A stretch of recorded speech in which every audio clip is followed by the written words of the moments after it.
guys, it's Ashley. I'm back from this few-week hiatus, lack of posting thing, and I am back with my March wrap-up. March ended up being a better reading month than I expected it to be. I read a total of 8 books. Most of them were fairly short. One of them I had started like way back in December and just finished it up this month, but still, 8 books were finished by me in the month of March. So let's just jump in, shall we? So the books that I read for the Year of Doll, I'm not going to get into. I'm just going to show them to you, and my Year of Doll check-in will be coming up very shortly. First we had The Magic Finger, and then we had Matilda. If you want more about these, stay tuned. Then, I can't believe it's taken me this long to finish this book. Harry Potter and the Sorcerer's Stone, the beautiful, beautiful illustrated edition. This book I got the day it came out, which was back in like September or October. I was like, okay, I'm gonna wait and read it around Christmas time. And I started it at Christmas time, Christmas Eve, to be specific, and it's taken me till March for some reason to actually finish it. But this book is just so gorgeous.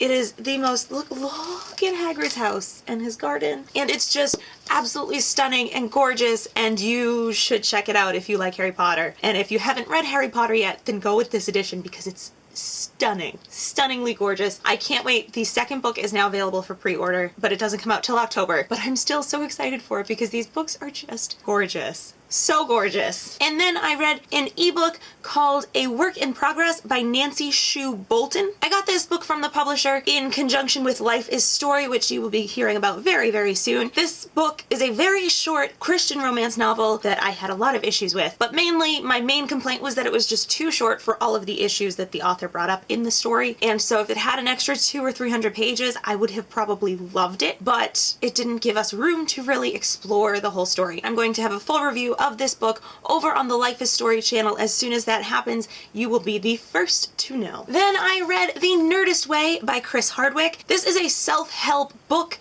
done for nerds. It kind of follows a like role-playing game style as you're trying to fix your life. You know, you come up with your own alter ego and you form this character tome with all of the things about you, and you get points along the way for doing things that make you a better or healthier person. It's just a really fun take on a self-help book. I really enjoyed it. I gave this about 3.5 or 4 stars out of 5 because I did have some issues with it. The biggest issue that I had with this book was the way he related to people of faith. There were several times in the book where he would make some really mean comment about how could anybody ever believe in God, science, blah, blah, blah, blah, blah, but no offense if you believe in God. Like that just made it all okay. And so that was just really offensive as someone who believes in God. I get not everybody believes. That's totally fine. You're entitled to your own opinion. However, if you're writing a book for people, maybe don't say it so many times. Like, if it was just once, okay, I'll let it slide. But it happened several times throughout the book, and it wasn't needed, and it was offensive. So that took off some stars for me. Also, I felt like the exercise portion just went on way too long for a book that's supposed to be about generally making your life better.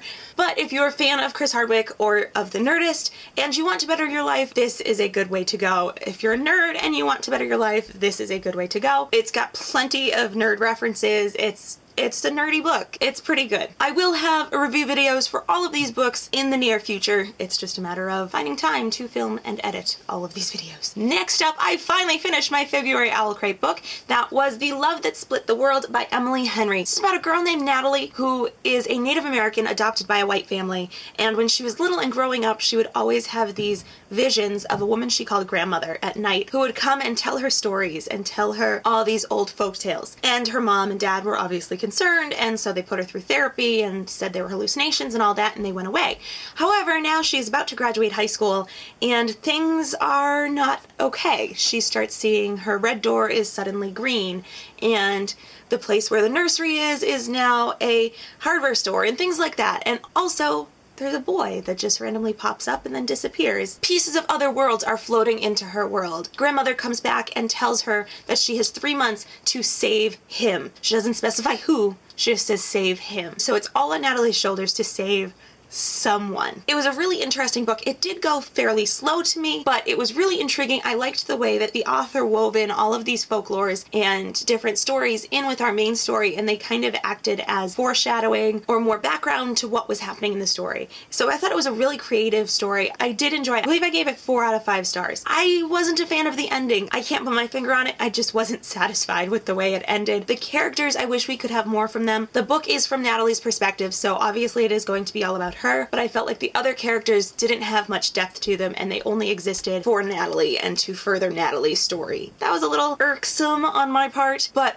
all in all, I did enjoy this book. Then I finished out the month with 2 children's graphic novels. They are the Son of Samson, Volume 1 and 2. The first one is The Judge of God, and the second is Daughter of Dagon. These are fictionalized accounts of the son of biblical Samson as he goes and tries to follow his dad's story throughout the land and has his own adventures that kind of parallel what his dad went through, with the difference being that Samson's son is closely following God, where Samson kind of drifted off. Really, really fun book. I basically read these because they've been sitting in my office at the church for like 2 years now, and I've never read them. I know I have a brother and sister asking for some good books to read, and all I have besides these are like children's picture books, and they're like 12. So I'm like, well, let me read these before, you know, my name and the church name is on them going out to kids. And they were really good. They were very interesting. There were some parts that felt a little bit older, like just references, but almost like a Shrek type of movie. Most kids aren't going to get the references, but for adults, you're picking up on those things. But they were entertaining. The art was pretty good. Here we have Delilah. She's aged a bit. Samson's son actually comes in contact with Delilah's daughter, and it's kind of great. So I'll probably loan these out to the kids at the church, and if they like them, then maybe we'll buy the rest of the series. I believe there's a total of 7 books in this series, and then if I do, I will obviously read them first, and I will share with you. So there you have it, the 8 books that I read in the month of March. I had a pretty good reading month, better than I expected. Most of them were fairly short books, but I enjoyed all of them, so that's what counts. Let me know what your favorite book of the month was. I would love to hear from you. I hope you've enjoyed this video.